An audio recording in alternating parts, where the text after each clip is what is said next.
Let's talk about a very special type of narcissist in this episode known as the academic narcissist. This type has a crazy but computer like head which tends to know it all. They have really high IQ levels and appear to be logical about things. Emotionally, they are dead. How do they attain supply? Well, they attain supply by trying to be the number one, the top dog in their category. They get a lot of degrees. They secure really high grades in the subjects they target. They have to be the first in the line to get validation from others, to get appreciation, and to be recognized by their work. Now, don't get me wrong, there are over accomplishers who are trauma survivors. They tend to achieve a lot just to find some self worth in it. But they're not like narcissists, they're empathetic. This type of a narcissist is really insecure deep within, is a bully, and only knows how to live his or her grandiosity through their academic brilliance. I am Danish, a psychologist, a narcissistic abuse recovery professional, and a trauma therapist. Welcome to my channel. This type of a narcissist is usually found in schools, colleges, universities, places where your academic skills can get you a lot of recognition, where you will be known by your work. They do not care about anyone else except themselves. You know it. They do that work so that their brains are worshipped to shock others, to make others think, oh, wow, that complex problem, you solved it. That complex issue, you have really mega brains. How can you think differently? That is what they want to hear from others. And that is why they may study day and night. They may sacrifice everything for it. Such type of a narcissist may also be least interested in romanticism. You won't find them going after people like you would see a typical narcissist trying to acquire supply, get other people to fall in love with them. This type of narc may not do it and may stay away from it. Why? Because their books, their academics, the knowledge they have is what sustains their narcissistic, grandiose self. And the grandiosity is so extreme that they see everybody else as a fool. Oh, come on, what are you even talking about? This person, they're nothing before me. I know so much. I know everything there is. But let me tell you the reality. They do not know anything at all. Why? Because they do not know about themselves. They do not want to know. They're extremely insecure. If those credentials, those degrees, that knowledge were taken away from them, a shell will be left behind since this person has no soul whatsoever. How do I know about this type of a narcissist? Well, I have a story to share with you. I have talked about my parents, I have talked about my narcissistic friends, co-workers, and so on, but I have not talked about my narcissistic classmates. One may think, oh, children cannot be narcissistic. No, children can be really, really narcissistic, highly narcissistic, and they can be bullies. I had to deal with one such bully in my childhood. See, I had no peace, neither at home nor at school. Both were different rooms of the same hell for me. So there was this one academic narcissist who joined our class, I think in sixth or seventh grade. To this day, I can very clearly remember the first time he entered that classroom, a classroom full of students. The teacher on that day was teaching us about different states in the country, in India, and their capital cities. So nobody knew a lot of them. We knew just a few. And that was the expected response. But he walked in with bulging eyes, I can still remember, and arrogance oozing out of him. He sat right in front of the teacher. And then the teacher kept asking, what is the capital of the city? And he just stepped in as if it was a really big competition for him. He had to defeat that teacher, and words were coming out of his mouth like this. He knew all the capitals, and that shocked the teacher like, wow, not expected from a seventh grader. you know it all. Everybody was clapping. And there goes the narc with a smirk on his face. That was the first impression he created on the first day at school.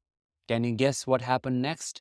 The teacher was so moved by his intelligence that he quickly spread the word, and everybody started recognizing him as the superstar, as the one who knows it all.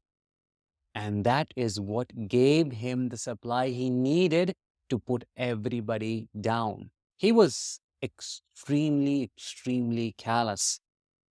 Among all these students in the class, he targeted me only to bully me. He used my nature, my different personality against me. If I have to give you an example of that, I was really spiritual back then, which is something unexpected of children. I was not into sports. I was not like everybody else because of my personal experiences, because of my freeze trauma responses. And I was trying to find some peace. I was trying to get some help from divine. And that's why I was so interested in understanding why. Why are we here and what's going on? And that is what he used to label me as an outcast. Lot of things happened, so many bullying experiences. He played those small, subtle mind games because he was a cerebral narcissist as well. He was psychopathic in that way. He knew exactly how to push buttons, what to say, what not to say, and how to be seen as a saint by all the teachers. Nobody pointed a finger at him. He did not give me any chance to go to a teacher, let's say, and complain.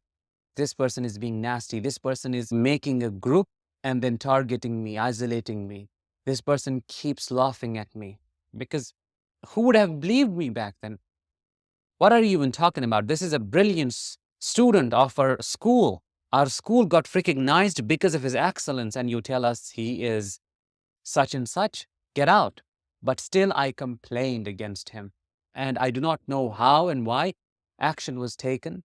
His parents were called, and so on. That gave him a big narcissistic injury, and then he devised plans to take revenge, and I had to tolerate him for next 3 years. It was a hellish experience. He tried everything to destroy my friendships and so on. He would put teachers down behind their back, say nasty things about them, objectify female teachers and their body parts. Every single time he would give an accurate answer to a teacher's tough question, he would have a smirk on his face as if saying, who do you think you are? You think you know more than me? No, I know more than you. So get out of here. That was his narcissistic, arrogant attitude all the time. After graduating from high school, he appeared in one of the toughest engineering exams of the state and secured rank 1 in the entire state, got admission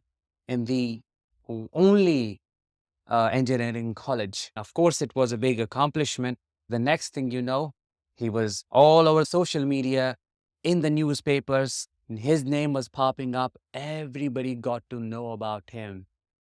That is masturbation for a narcissist's ego, isn't it? When in front of others, he would put on a facade of being so nice, so humble, so kind, so attuned.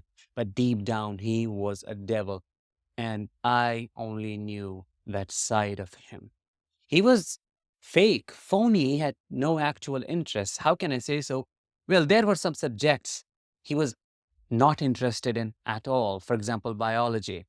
He still crammed up things, remembered those terms he hated. He hated that subject and still secured maximum marks. His objective was to defeat every single opponent and to secure position 1 no matter what. At a bigger level, you can find these narcissists in almost every institution. Mainly, they'll be found as teachers, as doctors with a lot of degrees, engineers, civil engineers, software engineers, and so on. What is the goal? The goal is to get a lot of money and have a lot of power. Once they get both, they wreak havoc. They destroy people because they're not answerable to anybody. You're dealing with a surgeon who is an MD. Now, they have done something wrong. You have complained already, reported to them to the licensing authority and so on. Still, nothing is happening because they are a reputed professional. They can't make a mistake. You are nothing but an experiment for such a doctor. They'll intentionally create errors in a way they won't be caught. And then when things happen, I don't know, the problem was this, and the problem was that. I have nothing to do with it. This is how they become the satanic force of destruction. They excel a lot and ultimately do not use their excellence to uplift humanity. They do the opposite. I've seen it happening, and this person that I have been talking about, he used to say it. I want to get a lot of money and power. I don't need anything else. Confessions of a Narcissist. And to this day, I remember it. That's how crazy it gets. So that was it for today's episode. Let me know in the comments if you have dealt with such a crazy type and how you have left them. What has been your approach of healing from this type of a monster? I'll talk to you in the next one. Until then, as always, let the healing begin and continue.